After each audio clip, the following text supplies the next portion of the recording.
Normalement, la température de l'air diminue avec l'altitude d'environ 6,5 degrés par 1000 mètres. Il serait donc judicieux de placer l'aire de bivouac le plus bas possible si la seule contrainte est la météo. Mais ce n'est pas si simple. L'air froid est plus dense que l'air chaud. Aussi, lorsqu'une couche d'air froid est dominée par une couche d'air plus chaud, l'atmosphère présente un équilibre stable si rien ne vient perturber cette situation. La couche d'air froid, lourde, reste naturellement sous la couche d'air chaud, plus légère. Lors de ce phénomène d'inversion, les vallées contiennent une couche d'air froid lourd, emprisonnée par les montagnes environnantes. Cette couche forme un véritable lac d'air froid. Au-dessus de ce lac se trouve une couche d'air plus léger, donc plus chaud. C'est ici que le climat sera plus clément pour stationner.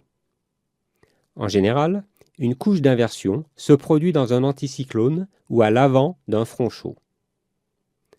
L'inversion s'entretient de plusieurs façons lorsque le temps reste stable. C'est le cas lors de l'absence de réchauffement en journée. Le soleil hivernal est bien trop faible pour réchauffer la couche d'air froid. Celle-ci persiste.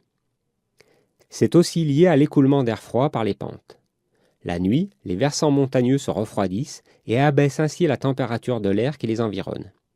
Cet air froid, donc lourd, ruisselle vers les vallées, où il s'accumule et augmente ainsi la profondeur du lac d'air froid déjà constitué. Dans cette nappe inférieure, l'air devient de plus en plus froid. Seule l'arrivée d'une perturbation active et donc de vent fort rompt l'équilibre très stable de l'inversion. Le vent chasse alors l'air froid de la couche inférieure. Mais dans ce cas aussi, l'emplacement sera plus confortable sur un flanc protégé plutôt que dans l'axe du vent.